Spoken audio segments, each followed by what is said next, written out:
Ketua KPK nonaktif Firly Bahuri memenuhi panggilan pemeriksaan sebagai tersangka kasus pemerasan Syahrul Yassin Limpo. Hari ini merupakan pemeriksaan perdana bagi Firly Bahuri setelah ditetapkan sebagai tersangka.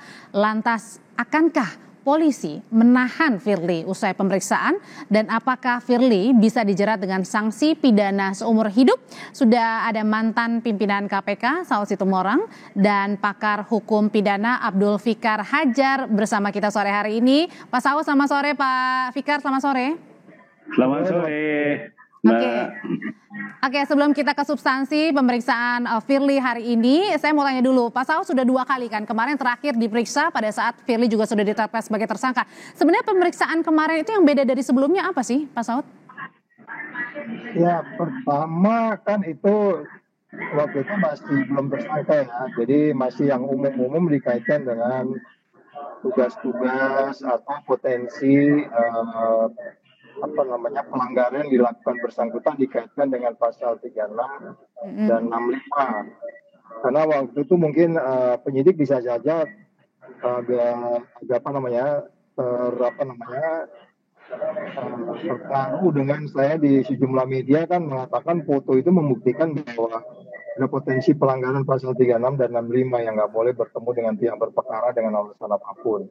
Itu anggapan saya, tapi ya sehingga kemudian itu menjadi kajian yang menarik mungkin bagi penyidik. Tapi setelah ditetapkan tersangka, saya dari poin-poin pertanyaan itu mengarah kepada prinsip-prinsip atau nilai yang ada di KPK yang kita sebut 9 nilai. Berarti diminta pandangannya ya? Ya, jadi mungkin itu potensinya dikaitkan dengan apakah yang bersangkutan menganut nilai-nilai itu. Ya, kita sebut ada 8 atau 7 nilai yang dilanggar lah. Dia tidak jujur, nggak peduli juga. Karena dia kan yang sebenarnya nggak dilaporin, kira-kira gitu, Mbak. Pak Saud, kira-kira kan hari ini diperiksa Pak Firly perdana ya, terus kemudian langsung dikonfrontir dengan pengusaha sekaligus juga ketua PBSI. Kira-kira apa yang digali oleh penyidik? Ya, kalau lihat dari pertanyaan yang diarahkan ke saya dari sekitar 8 atau 5 pertanyaan itu kan arahnya kan sebenarnya yang bersangkutan arahnya kayak LHKPN gitu. Dan BCS itu yang nggak dilaporkan, jadi termasuk saya nggak nyebutnya apa-apa saja. Tapi kan kita tahu di media ternyata ada apartemen, ada uang, ada yang lain-lain kan itu seharusnya dilaporkan. Jadi itu saya anggap ditanya saya ya itu melanggar nilai-nilai yang ada di KPK gitu, Mbak. Berarti bisa jadi ini bukan hanya ditelisik untuk dugaan pemerasannya mantan-mantan, tapi juga mungkin saja gratifikasi atau suap bahkan. Ya, maka saya agak menghayal jangan-jangan juga ini pencucian uang gitu. Saya bisa salah mungkin Pak Fikar untuk menganalisis.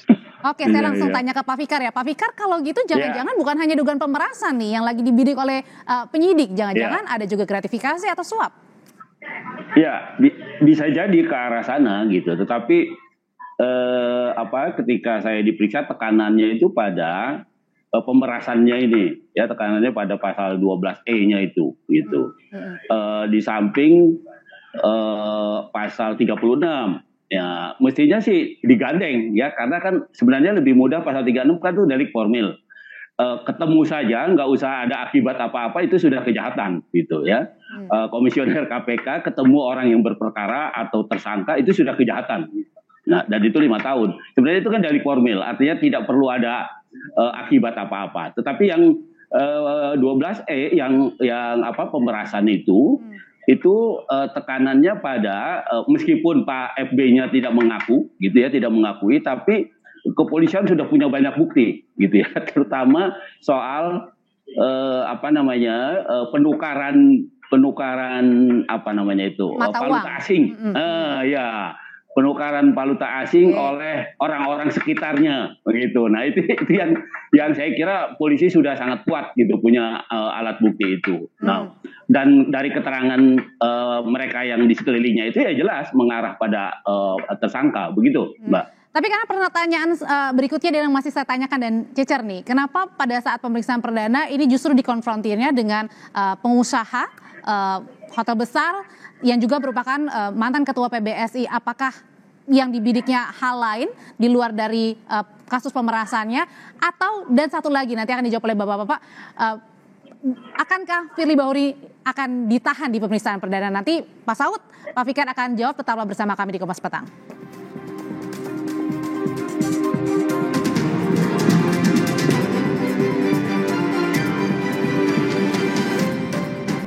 Saya mau ke Pak Saud dulu. Pak Saud, jadi balik lagi nih pada saat kemarin diperiksa begitu ya, sebenarnya yang diperiksa itu lebih ke kapasitasnya seorang pimpinan tidak boleh bertemu dengan pihak yang berperkara, atau ada gratifikasinya, unsur gratifikasinya yang lagi ditelisik oleh penyidik? Kalau yang pemeriksaan pertama malah fokusnya di pasal 36 ya. Pemeriksaan pertama sebelum PSK. Setelah PSK ini arahnya ke KPN yang gitu-gitu, ditanyain dia prinsip-prinsip apa yang dilanggar kalau nggak melaporkan KPN dari nilai-nilai yang ada di KPK. Jadi makanya tadi saya bilang bisa jadi arahnya menjadi lain lagi, tidak hanya soal pasal yang disampaikan Pak Fikar tadi 36 pasal 12E kecil itu, jadi lebih yang lain lagi. Ya mungkin kita nggak tahu seperti apa penyidik nanti ya menyimpulkan untuk kaitannya dengan yang lain. Tapi bisa masuk ya dari LHKPN ya? Bisa. Ya kan, kalau nggak melaporkan LHKPN kan cenderungnya kan itu kalau money laundering itu ada kata placing kan, menempatkan, mengubah, apa namanya, itu udah unsur-unsur money launderingnya mulai terlihat gitu. Oke, Pak Fikar. Ya. Jadi itu dari LHKPN itu bisa diteliti ya, termasuk dengan dugaan gratifikasinya ya? Ya, menurut saya bisa, karena kan LHKPN juga bisa jadi alat pengontrol, apalagi aparatur negara atau mereka yang punya jabatan negara itu kan terukur gitu loh, dari gajinya, pendapatannya itu terukur gitu. Nah, kalaupun umpamanya ada pendapatan lain, entah dagang, entah apa gitu ya, itu kan juga harus dilaporkan kan gitu ya. Nah, artinya kalau orang mempunyai harta lebih dari apa yang dilaporkan di LHKPN, menurut saya sih ya kalau ada jalan masuknya bisa dipidanakan gitu, bagian dari tindak pidana korupsi ya. Bahkan kan tidak melaporkannya saja juga sudah pidana sebenarnya. Nah, kalau hubungannya dengan hari ini dikonfrontir langsung dengan pengusaha Alex Tirta? Nah, kalau menurut saya itu lebih pada lokasi yang digunakan pertemuan dengan Pak SYL itu dengan Pak ini di situ kan begitu, ya kan? Di rumah. Berarti rumah yang dipinjamkan itu ya, kata negara? Iya, lebih pada itu kalau menurut saya. Ya, mungkin juga sekaligus menyelidiki soal ya itu tadi harta yang tidak dilaporkan, bisa jadi itu milik dia kan, bisa jadi gitu ya, tetapi faktanya memang itu rumah yang disewa kan begitu. Nah, tetapi di balik itu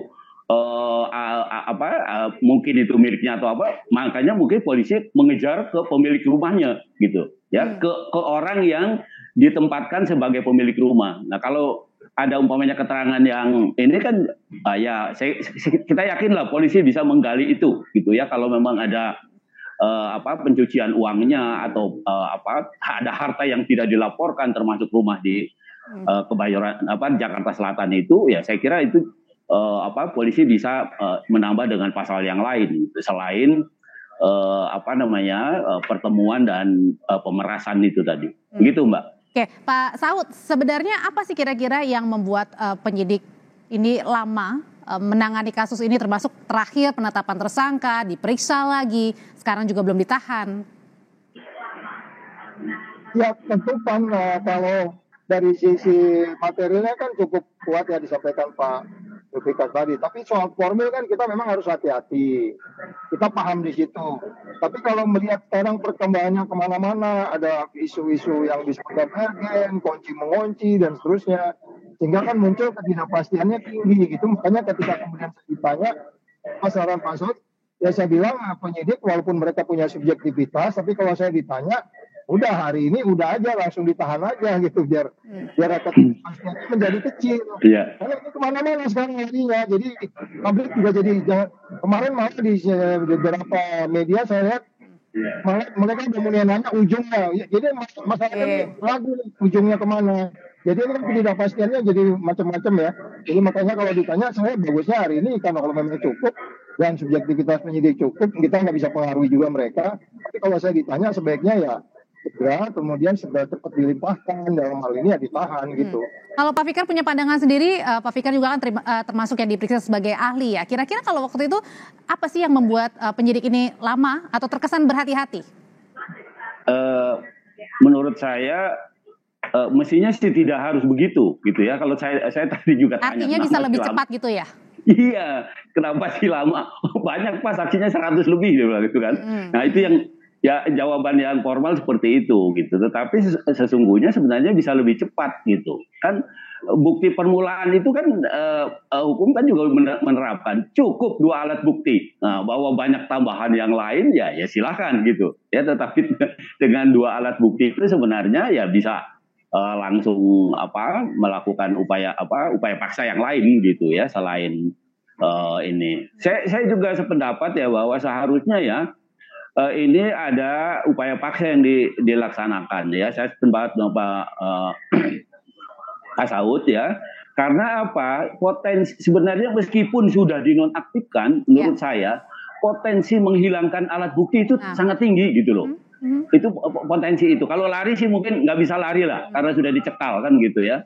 Nah, tapi kalau potensi menghilangkan alat bukti itu yang harusnya menjadi alasan subjektif yang kuat gitu untuk menahan. Begitu, Mbak. Oke, apakah juga dugaannya belum ditahan sampai dengan sekarang ini karena mungkin saja jangan-jangan ada unsur kuatan politis atau mungkin jangan-jangan karena ini kan bergesekan antara KPK dan juga Polri, tapi dengan penahanan tersangka dengan penetapan tersangka seharusnya tidak masalah ya? Pak Fikar. Saya kira nggak ada masalah.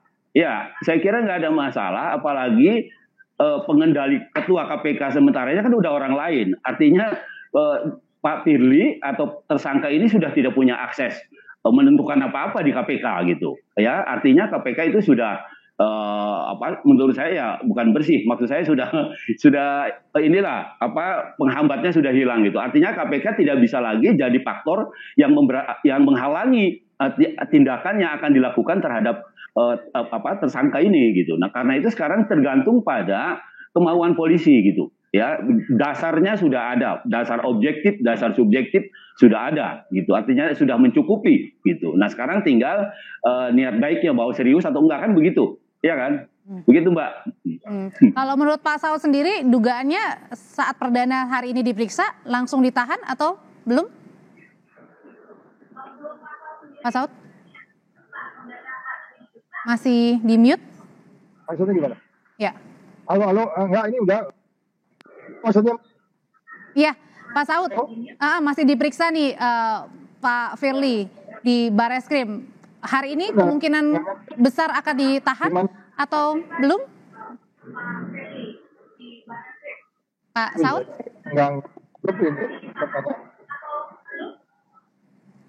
Oke, Pak Saud? Oke, saya sambil diperbaiki jaringan komunikasi, saya akan ke Pak Fikar nih.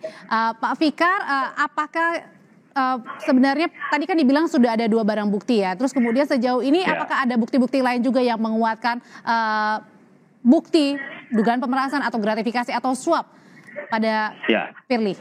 Ya. Yang dimaksud itu bukan barang bukti, alat bukti. Alat bukti. Ya, kalau barang bukti kan barang ya. Tapi kalau alat bukti itu keterangan saksi itu sudah cukup banyak gitu. Keterangan ahli juga sudah 8 kalau nggak salah. Meskipun yang bersangkutan masih belum mengaku. Iya. Dengan alat bukti itu sebenarnya bisa membuktikan sebaliknya gitu. Ya kan? Kan pengakuan tersangka atau keterangan tersangka itu hanya satu alat bukti kan. Tetapi kalau ada banyak saksi, ada banyak surat umpamanya yang bisa membuktikan itu, ya hasil penukaran uang itu kan surat bentuknya, ya kan? Nah itu menurut saya sudah cukup, gitu, sudah cukup alasan bagi kepolisian untuk melakukan upaya paksa, gitu ya, upaya paksa penahanan maksud saya, begitu, Mbak. Oke, saya kembali lagi ke Pak Saud. Pak Saud sudah aman mendengar suara saya?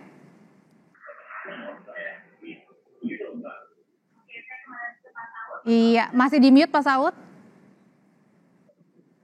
Oke, saya balik lagi ke Pak Fikar kalau gitu, sambungannya masih belum terkoneksi dengan baik. Apakah kemungkinan Pak Fikar dengan tadi alat bukti, kemudian juga pemeriksaan saksi, ancaman maksimalnya bisa diterapkan kepada Firly Bahuri?